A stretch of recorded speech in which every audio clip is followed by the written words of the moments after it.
My mother-in-law tried to poison me with a special salad at dinner, but when I switched plates, her perfect game began to unravel. The salad in front of me looked beautiful. Too beautiful. The crisp romaine leaves glistened under the soft glow of the chandelier, sprinkled with slivered almonds, pomegranate seeds, and a delicate drizzle of dressing that smelled off. It wasn't rotten, nor was it entirely unpleasant, but there was something subtly chemical, a sharp undercurrent beneath the usual tang of vinaigrette. I forced a smile, lifting my fork with calculated nonchalance. Across from me, my sister-in-law, Vivienne, was already halfway through her plate, oblivious to the quiet storm brewing inside my mind. Vivienne, the golden child, the family's pride, was forever in competition with me, even when I never played her game. "Try it," Eleanor coaxed, her voice silky, almost indulgent. "I had you in mind while making it." I hesitated just long enough for my husband Daniel to glance at me. He was only partially paying attention, too absorbed in a discussion with his father about work. Typical. He never noticed the subtle wars waged between the women in his life. I twirled a forkful of salad, pretending to examine it as though admiring the effort. "Looks delicious," I murmured, bringing it closer to my lips but never quite letting it touch. The scent intensified and my stomach twisted. I needed to think fast. Vivienne, ever the show-off, had already finished her portion. She wiped her mouth delicately with a linen napkin, smiling smugly as if proving yet again how she could outshine me in every little thing. My gaze flicked to my plate, then to hers, and in that split second, an idea formed. I set my fork down deliberately, pretending to adjust my napkin as I shifted in my chair. I nudged my plate slightly forward, just enough for Vivienne to take its place when I moved my hand next.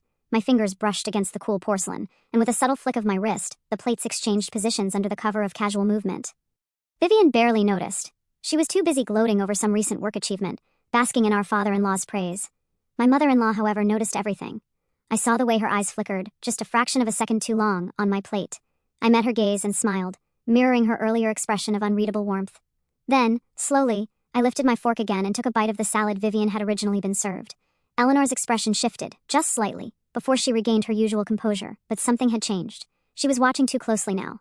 Vivienne, on the other hand, had already picked up my former plate without hesitation. She stabbed a forkful of greens and shoved it into her mouth, too wrapped up in her own world to sense the underlying tension. And then, I waited. The conversation carried on around us, the clinking of glasses, the occasional burst of laughter. Eleanor had resumed chatting with my father-in-law, though I noticed she barely touched her food.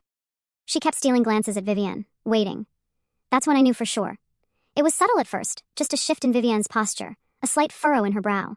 She took another bite, chewed, swallowed, then blinked a few times, as if something felt off. Minutes passed. My stomach churned, but not from what I'd eaten, from anticipation, from the realization that I had been right all along.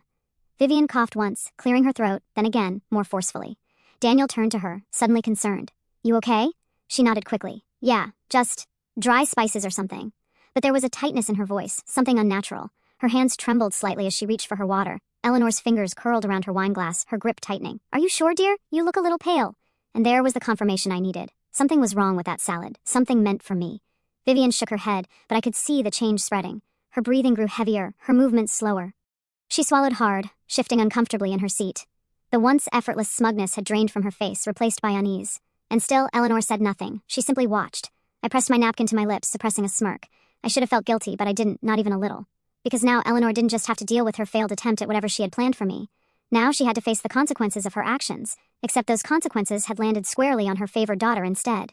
Daniel finally noticed something was off. "Viv, you don't look great." "I'm fine," she snapped, but the edge in her voice was cracking. Beads of sweat formed along her hairline. Then her face twisted, a sharp intake of breath. Her hand shot to her stomach, and then, the inevitable. She shoved back from the table, the chair scraping against the hardwood floor, and bolted from the room. Silence fell, broken only by the faint sound of distant retching. I took a slow sip of water, meeting Eleanor's gaze across the table. For the first time ever, she looked truly rattled. I smiled sweetly. "Delicious salad, really. You must share the recipe." Eleanor said nothing, but I could see it in her eyes. She knew, and I knew. The game had changed. The silence that followed was suffocating. The once lively dining room, filled with the clinking of cutlery and the soft hum of polite conversation, now felt like the eye of a brewing storm. The echoes of Vivienne's rushed footsteps and the distant sounds from the guest bathroom lingered in the air, heavy with unspoken truths. Eleanor hadn't moved. She remained seated at the head of the table, her fingers wrapped around the stem of her untouched wineglass. Her expression was unreadable, but I knew better than to mistake her silence for indifference. She was calculating, piecing together the events that had unfolded, how things had gone so terribly wrong. Daniel had pushed his chair back slightly, half risen, torn between going after his sister and staying put. "Should I?" "No," Eleanor cut in, her voice smooth but carrying an underlying tension.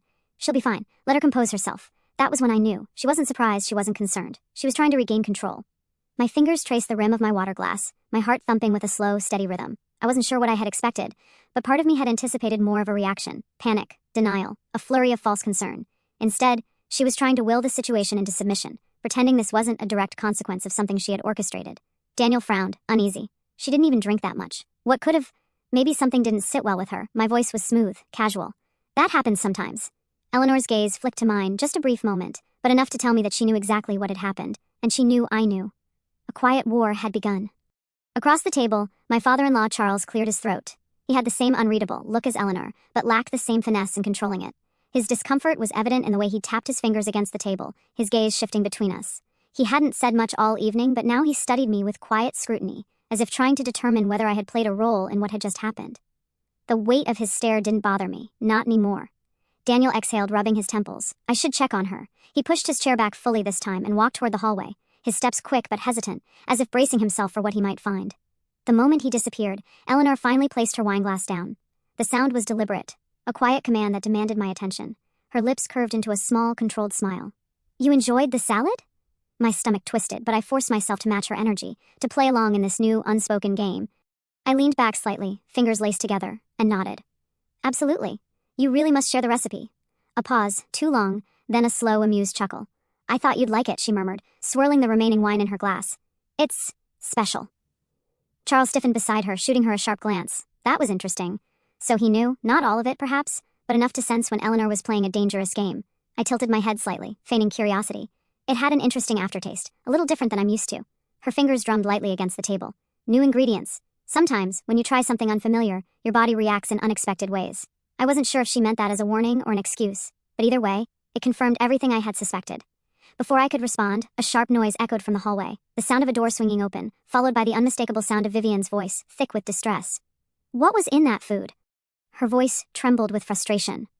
Raw and breathless. A few seconds later, she appeared at the entrance of the dining room, looking pale, shaken. Her makeup had started to smear slightly, and she gripped the doorway like she needed the support. All eyes turned to her. I remained still, unreadable. Eleanor, however, had already put on a mask of faint concern. Vivian, dear, she said smoothly, rising from her seat. Are you all right? Vivian's eyes narrowed, darting between us. I don't know, but something wasn't right. I felt strange. She exhaled shakily. It wasn't just a stomachache. It felt like something was messing with my system.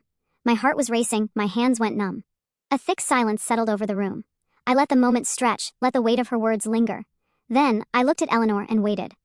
For the briefest second, something flickered across her expression, something dangerously close to irritation. But she recovered too quickly, stepping forward with well-practiced grace, her voice laced with a perfect amount of gentle concern. I can't imagine what could have caused that. She placed a hand on Vivian's arm, the gesture too rehearsed to be comforting. Maybe an allergic reaction? Vivian shook her head. I don't have allergies. Well, Charles interjected, his voice firmer now, more authoritative. Perhaps it's best we have someone look at you, just in case. Vivian hesitated, and for a moment, I thought she might let it go. She had spent her entire life trusting her mother without question. Even now, despite everything, she wanted to believe there was a reasonable explanation. But something about tonight had shifted. Something in her gut was telling her that she had been used. The realization was slow, creeping, but it was there. She turned to me suddenly, her sharp eyes locking onto mine. Did you feel anything? I held her gaze and then smiled. No, I said softly, I feel perfectly fine. The room tensed. Eleanor's nails pressed into the fabric of her dress. Charles shifted uncomfortably. Vivian's lips parted slightly, as if just beginning to understand. Eleanor spoke before she could finish the thought. Darling, you need to rest. Perhaps a little fresh air would help. The urgency in her tone was subtle but present. She needed Vivian away from the conversation before the pieces fully connected. Daniel returned then, stepping back into the room, his eyes immediately finding his sister, concern still evident on his face. Are you okay? Vivian hesitated, glancing at me again, then slowly she nodded. Yeah, I think I just need a moment. Daniel sighed in relief, wrapping an arm around her shoulder. Come on, let's get you some water. As they exited, I turned back to Eleanor, whose carefully composed expression had frayed slightly at the edges. She exhaled softly, shaking her head with a wry smile. You're smarter than I gave you credit for. I tilted my head, feigning innocence. I have no idea what you mean. Charles stood abruptly. Eleanor, a word. She sighed, rubbing her temple, but followed him toward the hallway without another glance in my direction. As soon as they disappeared, I picked up my napkin, dabbing at my lips. The battle lines had been drawn, and Eleanor knew she had lost the first round. The moment Eleanor and Charles disappeared down the hallway, the air in the dining room shifted. It was subtle, almost imperceptible, but I felt it, the lingering tension of a battlefield right after the first shot had been fired. I glanced at the doorway where they had vanished, my fingers tapping lightly against the polished wood of the table. I could hear their voices in the distance, hushed but heated. Charles wasn't pleased, that much was clear. Good. A part of me wanted to follow, to press my ear against the wall and hear the inevitable fallout, but I had played my part well tonight. Now it was time to let the consequences unfold naturally. I turned my gaze toward the last person still at the table, Daniel. He was still standing by the hallway, his hands on his hips, his brow furrowed in thought. He had been quiet for too long, letting everyone else speak, watching instead of acting. But now, as his gaze flickered to me, I saw something new. Suspicion. "That was strange," he said finally, his voice low. I raised an eyebrow, feigning innocence. "What was?" He exhaled, shaking his head. "Vivian, the way she reacted." I shrugged, leaning back in my chair. Maybe she really did have a bad reaction to something. It happens. His jaw tightened. "But you ate the same thing." A small smile tugged at the corner of my lips. "Did I?" His eyes narrowed just slightly. He wasn't stupid. No, Daniel was many things, passive, oblivious at times, but not stupid. The problem was he had spent his entire life trusting his mother, never questioning her motives. And now, that blind trust was being tested in a way he wasn't ready for. I watched as he tried to make sense of it all, as the pieces tried to click into place, but he hesitated. Because if he admitted something was wrong, then he had to accept the possibility that his mother wasn't the person he had always believed her to be, and that was too much for him to process. So instead, he ran a hand through his hair, sighing. "I should check on Viv." I nodded, watching as he walked away, disappearing down the same hallway where Eleanor and Charles had gone moments earlier. And just like that, I was alone. For the first time that evening, I let my shoulders relax, my mask slipping just slightly. The adrenaline was still there, humming beneath my skin, but I had won this round. Still, I knew better than to celebrate too soon, because Eleanor wasn't the type to let a loss go unanswered. I reached for my glass of water, taking a slow sip, when a movement at the edge of my vision caught my attention. A maid, quiet, unassuming, was clearing the table with practiced efficiency. She had been invisible all evening, blending into the background as Eleanor's household staff always did. But now, as she gathered the plates, I noticed something strange. She wasn't just clearing them, she was inspecting them. My breath stilled. She picked up the plate that had originally been meant for me, the one Vivian had eaten from, and examined it closely, her eyes sharp. Then, as if sensing my gaze, she glanced up, meeting my eyes for the briefest second before quickly looking away. I set my glass down, smoothing out my dress as I stood. I made my way toward her, slowly, deliberately. She stiffened as I approached, keeping her head slightly lowered, her movements just a little too cautious. When I stopped beside her, I spoke softly. "Did you notice something?" She hesitated, a pause so brief that most people wouldn't have caught it, but I did. Then, without looking up, she murmured, "I only do as I'm told, ma'am." The response was safe, but it wasn't a denial. I studied her for a moment longer before giving her a small nod. "Of course." Then, without another word, I turned and left the dining room, heading toward the hallway where the rest of the family had disappeared. I wasn't done playing this game yet. As I walked past the grand staircase, I could hear Eleanor's voice, sharp and clipped. "You should have been careful. You're getting reckless." Charles sounded exasperated. "You were the one who insisted on it tonight. What were you thinking?" "I was thinking," she hissed, "that she needs to understand her place." I stopped just before the doorway, hidden from view, my pulse quickening. Charles sighed. "And what place is that, Eleanor?" "She's Daniel's wife now. You can't keep treating her like what?" she snapped. "Like an outsider? Because that's what she is." My fingers curled into my palm. Charles hesitated. "Eleanor, we agreed." "No," she cut in, her voice colder now. "You agreed. I never did. I will not sit by and watch some girl come in and dismantle everything we built. Not after everything we sacrificed." Silence. Then Charles spoke, lower this time. "You need to be careful. She's not as naive as you think." Eleanor scoffed. "She's predictable. She's emotional. She'll slip up sooner or later." I smiled. "Eleanor, you have no idea." I took a step forward, deliberately making my presence known this time. The moment I turned the corner, Eleanor's expression shifted instantly, morphing into something neutral, almost pleasant. "Dear," she said smoothly, "I was just about to come find you." I smiled back, tilting my head slightly. "Oh? Something you wanted to discuss?" She studied me for a moment, then let out a soft chuckle. "You're sharper than I gave you credit for." I took a step closer. "And you're more predictable than I thought." Her smile twitched. Charles glanced between us, looking exhausted. "Enough. Whatever this is, it ends tonight." Eleanor didn't look at him. She was too busy watching me now, her gaze calculating. "You think you've won something," she murmured. "But this isn't over." I met her gaze without flinching. "I know. And that was the truth, because for all the satisfaction I had gained tonight, I knew one thing for certain: Eleanor wasn't done playing, and neither was I." Eleanor's words echoed in my mind long after I left the hallway. This isn't over. I knew she meant it. This wasn't just a petty grudge anymore. It was a silent war, one that would be fought with whispers, careful manipulation, and quiet schemes. The kind of battle where moves weren't made in the open but in the shadows, where the real damage came from what was unseen. I had expected resistance from her since the moment I married Daniel, but I had underestimated just how deeply rooted her need for control was. Tonight had proven that she wasn't just passive-aggressive. She was willing to cross lines, to test boundaries, and that meant I had to be smarter, sharper.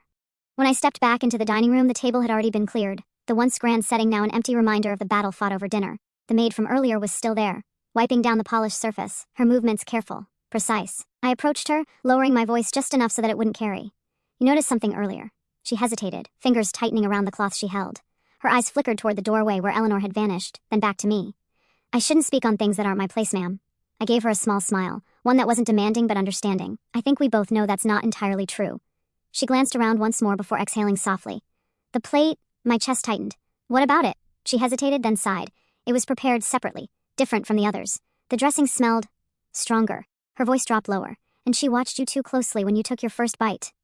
I already knew this, but hearing it confirmed from an outside perspective made it more real, more dangerous. Have you seen her do this before? I asked. She shook her head. Not exactly. But there have been instances, people getting sick after meals, usually those she disapproves of. She swallowed hard. No one ever says anything. It's always written off as coincidence. Coincidence. Right. That was exactly what she had wanted tonight to be. An unfortunate accident, a simple case of bad food. But now, she had lost control of the narrative, because instead of me being the one affected, it was her own daughter. I gave the maid a grateful nod. Thank you for telling me. She hesitated once more before stepping closer, lowering her voice to just above a whisper. Be careful, ma'am. She doesn't like to lose. Neither do I. I turned to leave, but just as I reached the doorway, I heard a familiar voice behind me. You always were good at making friends. I didn't flinch, but I did pause, just long enough to let the tension settle before turning. Vivian stood in the doorway, arms crossed, her expression unreadable. She looked better now, less shaken, more composed, but there was still a sharpness in her eyes, something that hadn't been there before. Feeling better? I asked lightly. She tilted her head slightly. Funny thing about that. She took a slow step forward. I spent the last 30 minutes thinking about what happened, and the more I thought about it, the less sense it made. I said nothing, waiting. She exhaled, shaking her head.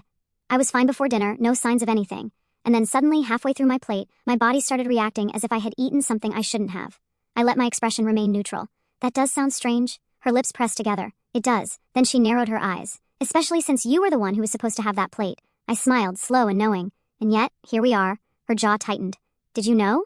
I tilted my head slightly. What do you think? She let out a sharp exhale, dragging a hand through her hair. I don't know what to think. Her voice wasn't just frustrated now. It was uncertain. Because for the first time in her life, she was forced to question something she had never doubted before, her mother. Vivian had spent years believing she was Eleanor's favorite, the golden child, untouchable. But now, that image was cracking, and she was trying to piece together the truth, and I could use that. I stepped closer, keeping my voice soft. You've always thought of me as an outsider, someone trying to take what's yours. But tonight you weren't the exception, you were a pawn. Her throat bobbed as she swallowed. I leaned in slightly. Ask yourself this, if I hadn't switched the plates, do you really think your mother would have stopped it? Her breath hitched. We both knew the answer. She took a step back, shaking her head. I need to think. I nodded. Take your time. She turned abruptly and left, her footsteps quick, uneven. I watched her go, knowing that the seed had been planted. Eleanor wanted to play games? Fine. She just didn't realize that I was already 3 moves ahead. As I stepped out of the dining room, I nearly collided with Daniel. His expression was unreadable, but I could tell he had been listening. Interesting conversation, he said. I raised an eyebrow. Eavesdropping, are we? He ignored the jab. What's your goal here? I studied him for a moment before speaking. My goal? To survive in a house where your mother is trying to remove me piece by piece. His jaw clenched. Wouldn't she? I cut in. You saw what happened tonight. Do you honestly believe that was an accident? He hesitated, and that hesitation told me everything I needed to know. Because deep down, he knew. He had always known. He just never wanted to admit it. I sighed, softening my tone. Daniel, I'm not asking you to pick sides, but I am asking you to open your eyes. He exhaled, rubbing his forehead. I need time to process this. I nodded. Take all the time you need. But time was a luxury we didn't have, because I had no doubt that right now Eleanor was already planning her next move. And this time, she wouldn't make the same mistake twice. Daniel's footsteps faded down the hall, his mind undoubtedly spinning with conflicting loyalties. I knew he wouldn't confront his mother. Not yet. He needed time to process what he had heard, to decide whether the truth was something he was ready to acknowledge. That was fine. I could afford to be patient. Eleanor, on the other hand, couldn't. I turned back toward the dining room, taking a slow, deliberate breath. The air still carried the faint traces of the evening's tension, but beneath it, there was something else. A shift, a fracture in the foundation Eleanor had built so meticulously, and cracks, when widened just right, had the power to bring down entire structures. A quiet sound behind me made me turn. The maid from earlier stood at the far side of the room, hands clasped neatly in front of her. She wasn't looking at me, but I knew she was waiting, watching. She's not done, I murmured, keeping my voice low. The maid hesitated, then nodded.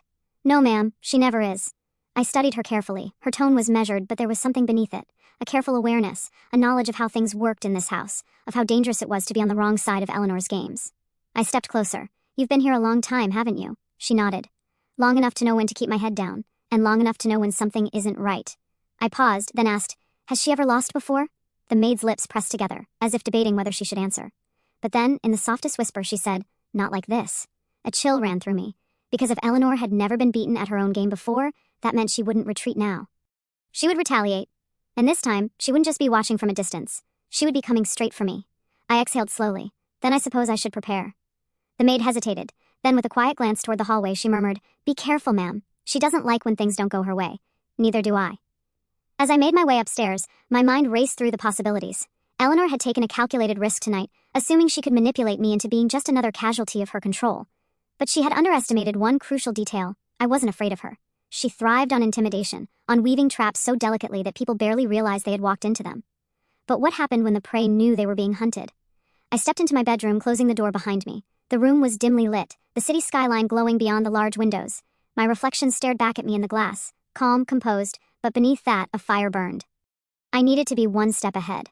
If Eleanor was planning something, I had to make sure she was the one caught in the web, not me. A quiet knock at the door made me turn. Vivian.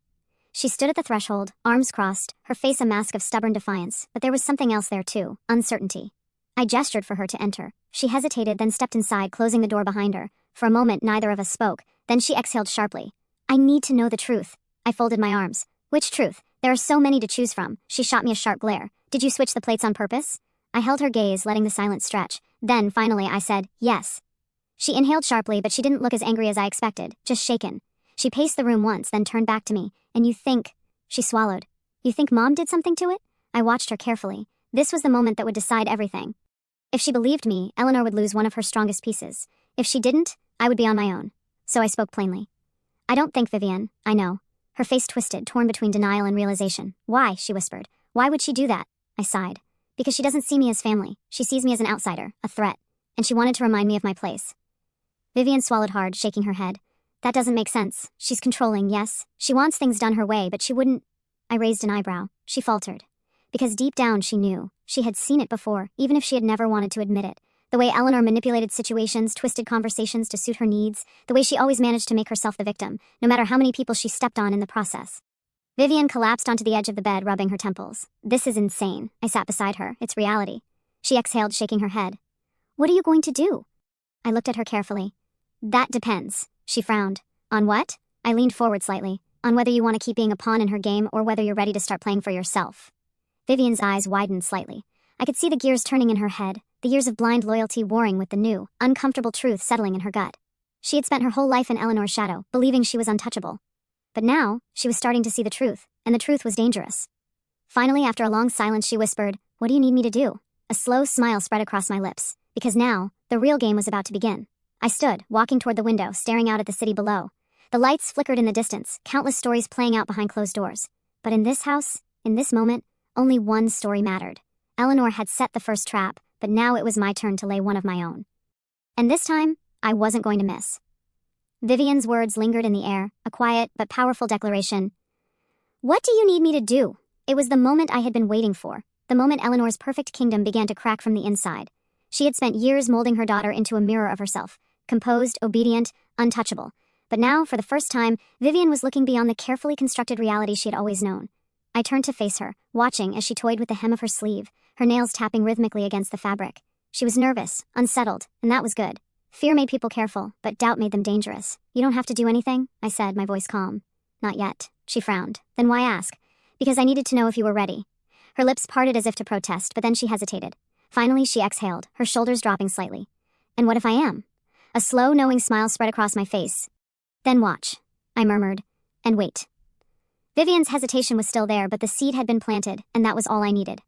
That night, as I lay in bed beside Daniel, I couldn't sleep. His breathing was steady, his arm draped loosely over my waist, but his body was tense, even in sleep. I knew his mind was still tangled in the events of the evening, in the slow realization that his mother was not the woman he had always believed her to be. I stared at the ceiling, my thoughts racing. Eleanor was planning her next move. Of that, I had no doubt. She had underestimated me once, and that was her mistake. But she wouldn't make the same error twice. No, this time she would come for me directly, and I needed to be ready. The morning came too quickly. The sunlight filtered through the curtains in soft golden rays, casting patterns on the bedroom walls. I could hear the faint sounds of the house waking up. Distant footsteps, quiet voices, the hum of activity in the kitchen. Daniel stirred beside me, letting out a low sigh. When his eyes blinked open, they were still clouded with sleep, but the moment he saw me watching him, awareness settled in. "You're thinking too much," he murmured. I arched an eyebrow. "Am I?" He exhaled, rubbing a hand over his face. "You're plotting," I smirked. "And you're only realizing this now," he groaned, rolling onto his back. "I don't know how we got here." "I did. We got here because his mother had underestimated the wrong person." I sat up, stretching my arms before glancing down at him. "Are you going to talk to her?" Daniel let out another sigh, staring at the ceiling. I don't know what to say. Start with the truth. His jaw tightened. The truth isn't that simple. I shook my head. It is. You just don't want to see it. A muscle in his jaw twitched, but he didn't argue, because deep down he knew I was right. Breakfast was tense. The dining table was set as elaborately as ever, but the air was thick with unspoken words. Eleanor sat at the head of the table, her expression carefully neutral, but I could see the sharpness in her eyes. She was watching, calculating. Vivian sat across from me, her fork idly poking at her food. She hadn't spoken much since entering the room, and that, in itself, was unusual. Normally, she would have filled the space with empty conversation, casual boasts about her latest achievements. But today, she was quiet, observing. Good. Daniel sat beside me, stiff and uncomfortable, his fingers wrapped around his coffee cup like it was the only thing grounding him. Charles, as always, remained silent, reading the morning paper as if he wasn't aware of the tension thickening around us. It was Eleanor who finally broke the silence. I trust everyone slept well? Her tone was smooth, casual, but the way her gaze lingered on me said everything. I smiled, like a dream. She hummed, taking a delicate sip of her tea. Good. We have a long day ahead. The statement was pointed, a warning. I didn't react. Instead, I leaned forward slightly, my gaze steady. Vivian, how are you feeling? Eleanor's hand froze mid-motion, just for a fraction of a second, but I caught it. Vivian blinked, glancing at me. Better, she said cautiously. I nodded. I was thinking about last night, about how strange it was. Eleanor set her teacup down gently. Strange? I tilted my head. Yes, it's just odd, isn't it? How perfectly fine she was before dinner, and then, suddenly, I trailed off, letting the words hang. Vivian shifted uncomfortably. Daniel glanced between us, tense. Charles finally lowered his newspaper, watching with quiet interest. Eleanor, to her credit, didn't flinch. Sometimes the body reacts unexpectedly to certain foods, she said smoothly. I nodded. That's true, though it is strange that only one plate seemed to cause an issue. The tension thickened. Vivian swallowed. It was the salad, Vivian said. Eleanor turned to her, smiling faintly. Are you sure, dear? Vivian hesitated, then slowly she nodded. Yes. Eleanor's smile remained, but her eyes darkened just slightly. Perhaps you have an undiscovered sensitivity. I exhaled a soft laugh, shaking my head. Or maybe it wasn't an accident at all. The air stilled. Daniel tensed beside me. Charles frowned. Vivian's breath hitched. And for the first time, Eleanor's carefully constructed mask slipped. Just for a moment, just long enough for me to see what lay beneath. Cold calculation. She wasn't afraid. She wasn't guilty. She was just waiting to see how far I would go. I leaned back in my chair, smiling sweetly. But of course, that would be ridiculous, wouldn't it? After all, we're family. Eleanor's lips curled into something that wasn't quite a smile. Yes, she murmured, we are. The game had changed, and the next move was mine. Eleanor's gaze lingered on me, her smile frozen, artificial. The breakfast table remained eerily quiet, the air thick with an unspoken challenge. Everyone had heard my words, and everyone knew they weren't just empty speculation. Vivian shifted uncomfortably in her chair, her fork scratching against the porcelain plate. Charles, as always, remained silent, his expression unreadable. Daniel kept his head down, stirring his coffee, but I could feel the weight of his thoughts pressing against the space between us. He knew something wasn't right. He just wasn't ready to face it yet. Eleanor, however, was never one to sit in silence for too long. She adjusted the napkin on her lap with deliberate ease, as if we were simply discussing the weather. Of course, dear, she said smoothly. Family is everything. That's why I always make sure we look after each other. The words were coated in honey, but I tasted the bitterness beneath them, a warning, a promise that she wasn't done yet. I tilted my head, meeting her gaze with feigned innocence. That's what I love about this family. The way we always take care of things. Eleanor's fingers curled just slightly around the edge of her teacup. The game had shifted, and I wasn't about to back down. Vivian, however, was unraveling. I could see it in the way she kept glancing at Eleanor, her usual confidence crumbling under the weight of her newfound doubt. Last night, she had asked me what I needed her to do. Today, she was starting to realize that the real question wasn't about what I needed. It was about what she was willing to see, because the truth was staring her right in the face, and for the first time in her life, she wasn't looking away. Eleanor must have sensed it too. She set her cup down carefully, then turned to Vivian with a concerned expression. Darling, you're awfully quiet this morning. Are you sure you're feeling better? It was a test, a subtle push to see whether Vivian was still under her control. I held my breath waiting. Vivian blinked, hesitated, then slowly, she straightened her shoulders. She exhaled, her fingers tightening around her fork. I don't know. Eleanor's smile didn't falter, but something in her eyes darkened. You don't know? Vivian swallowed hard. About last night, about everything. A thick silence followed, the kind that made time feel heavy, stretched too thin. Then, Eleanor did something I didn't expect. She laughed. It was soft, effortless, but forced, a carefully curated sound designed to make Vivian feel ridiculous for even considering doubt. Oh, sweetheart, she said lightly, you're overthinking. It was just a bad reaction to something in the food. It happens. Vivian hesitated. I saw the internal battle play out in real time, the part of her that had always trusted her mother warring with the new, creeping suspicion that maybe, just maybe, that trust had been misplaced. I needed to act. I leaned forward slightly, keeping my voice gentle. Vivian, do you really believe that? Eleanor's gaze snapped to me, sharp as glass. Vivian looked down at her plate. I don't know what to believe anymore. And there was the first domino. Eleanor's fingers twitched, just barely, but I saw it. She wasn't used to losing control of the narrative. She turned back to Vivian, her voice a perfect balance of warmth and authority. Sweetheart, you're exhausted. You've been under a lot of stress lately. Maybe that's why you're feeling so unsure. It was a carefully laid trap. Make Vivian doubt herself, make her believe that her thoughts weren't her own, that she was simply overwhelmed, not seeing things clearly. But this time, it didn't work.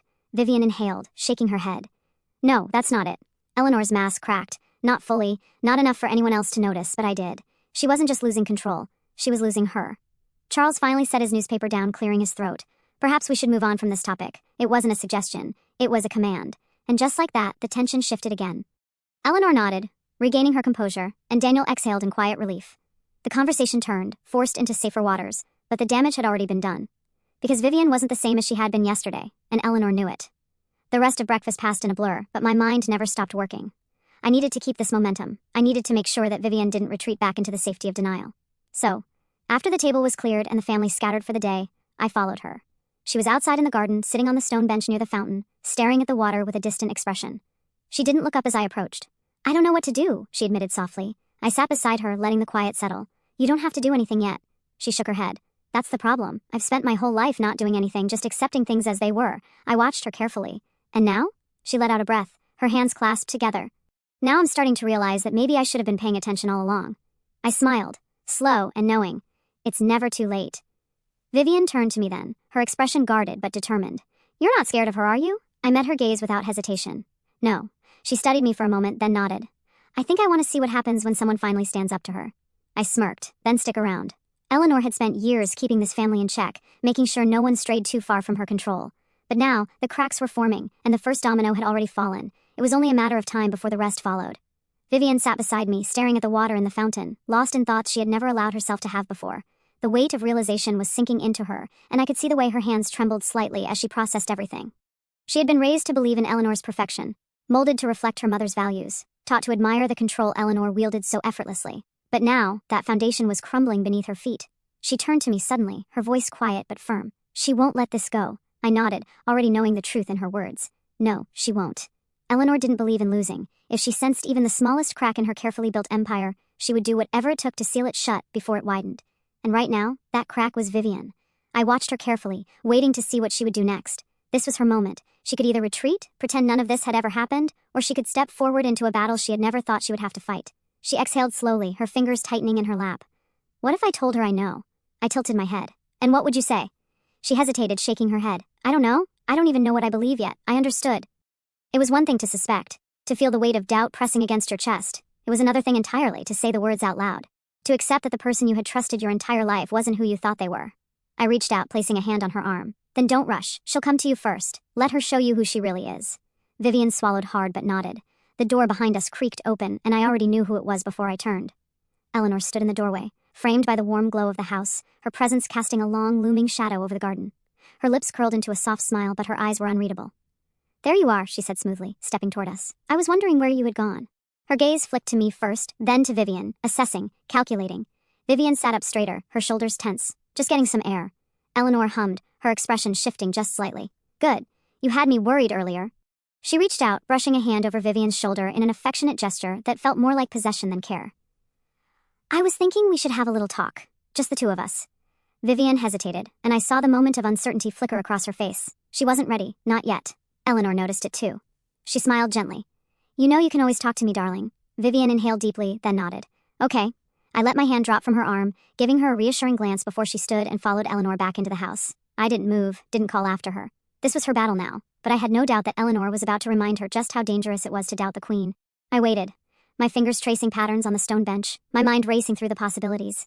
I wanted to believe that Vivian would hold her ground, that she wouldn't fold under the weight of Eleanor's carefully crafted words. But I also knew how powerful Eleanor's influence was. She could weave a story so intricate that even the person experiencing it would begin to question their own reality. Minutes passed, then an hour. I stood pacing near the fountain, my ears straining for any sound, any indication of how the conversation was going. But the house was silent, too silent. When the door finally opened again, I turned quickly, my stomach tightening. Vivian stepped out alone, her face pale, her hands clenched at her sides. I took a cautious step forward. Vivian? She stopped, exhaling shakily. She knew. A chill ran down my spine. What do you mean? She looked up at me, her eyes filled with something that wasn't quite fear, but wasn't far from it either. She knew we were talking. She knew I was doubting her. My blood ran cold. Of course she knew. Eleanor was always listening, always watching. There was no such thing as privacy in this house, no conversation that went unheard. She had been waiting for Vivian to slip, to show the first sign of weakness. And now, she had. I took another step closer. What did she say? Vivian let out a humorless laugh. That I was being manipulated. That you were the one trying to turn me against her. That you've been planning this from the moment you married Daniel. I clenched my jaw, my heart hammering against my ribs. And do you believe her? She hesitated. The silence stretched too long.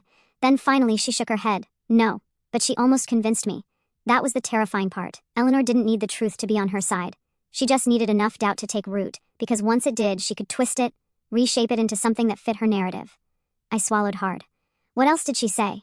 Vivian hesitated again, then sighed. That I need to be careful who I trust.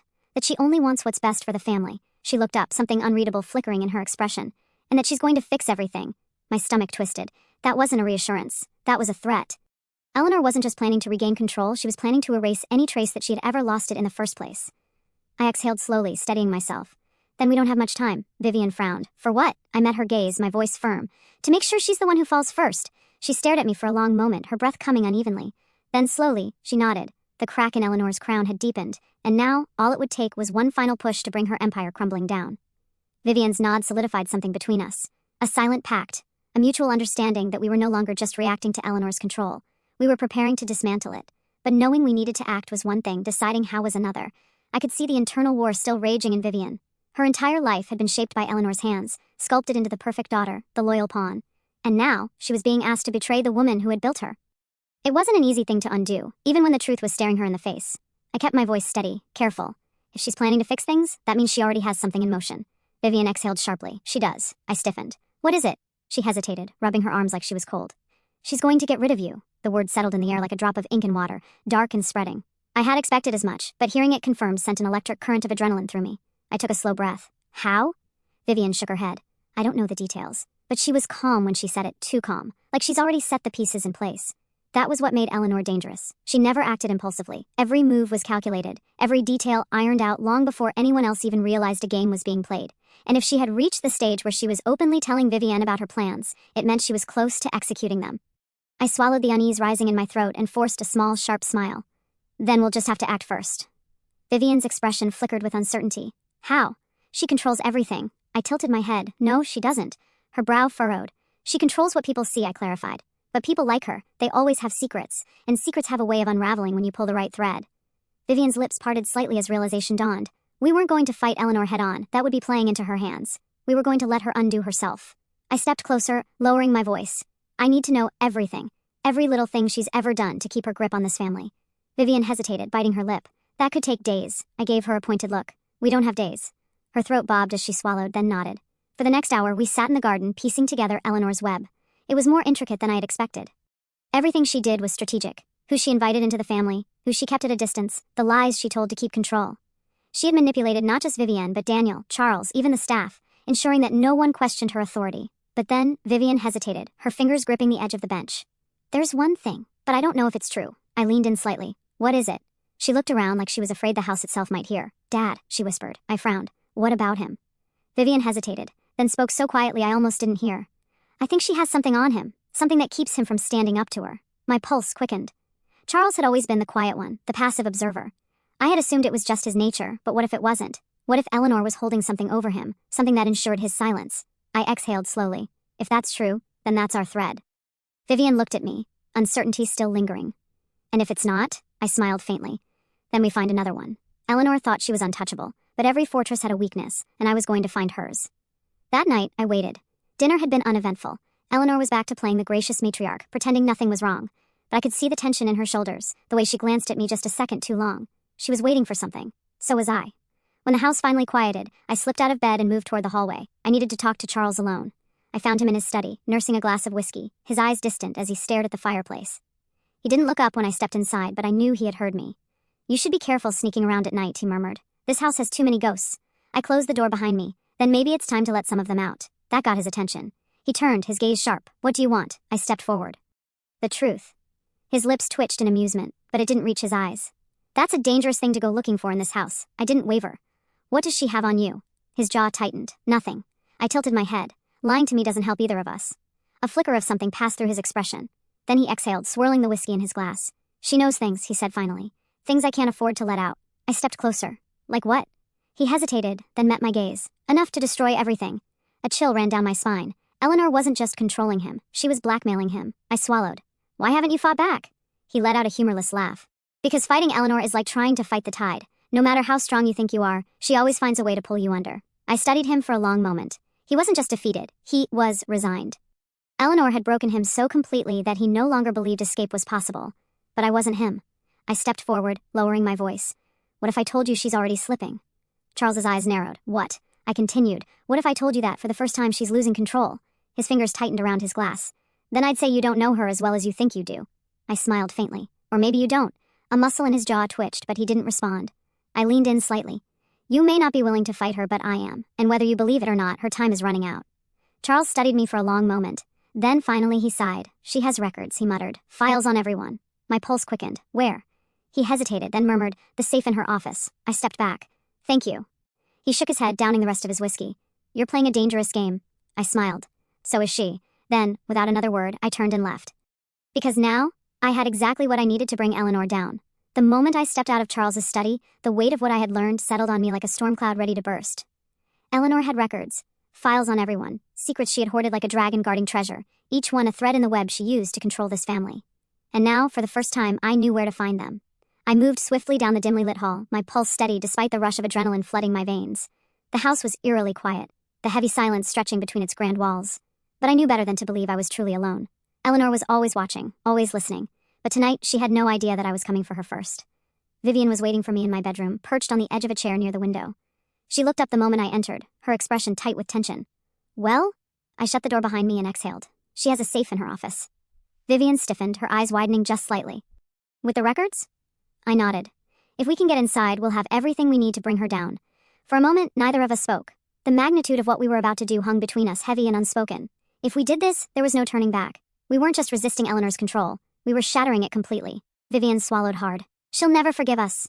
I met her gaze steadily. She was never going to forgive us, Vivian. Not after last night. She exhaled sharply, then nodded. So, how do we do this? I glanced at the clock. Eleanor would be in her bedroom by now, likely planning whatever retaliation she had in store. If we were careful, we had time, but not much. We go now, I said, before she realizes we've moved first.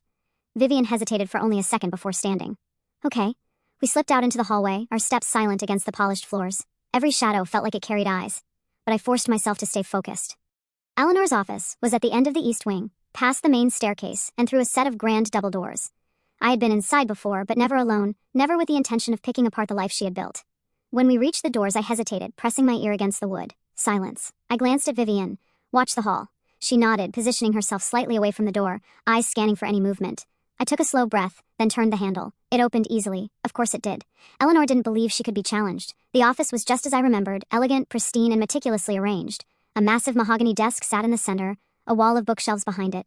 A painting of Eleanor herself, poised and regal, hung above the fireplace. But my eyes went straight to the corner of the room, where the safe was. Sleek, built into the wall, hidden behind a decorative panel. I moved quickly, kneeling in front of it. Vivian whispered, "Come here." She slipped inside, closing the door behind her. "Do you know the combination?" I gritted my teeth. "No, but I have a guess." Eleanor was predictable in her vanity. Everything she did was about control and legacy. If I had to bet, the combination would be tied to something personal, something important to her. I tried her wedding anniversary first. Nothing. Her birthday. Nothing. I exhaled sharply, thinking. Then my gaze flicked to the painting above the fireplace, her mother. I punched in the birth year of Eleanor's mother. The safe clicked open. Vivian let out a quiet breath of shock. "You're kidding," I smirked. "Even Eleanor has weaknesses." Inside there were neatly stacked folders, each labeled with names I recognized. People in the family, business associates, even former friends. She had dirt on everyone, but one file in particular caught my eye. F's. I pulled it out, flipping it open, and what I saw made my stomach drop. Bank records, offshore accounts, evidence of financial manipulation dating back decades.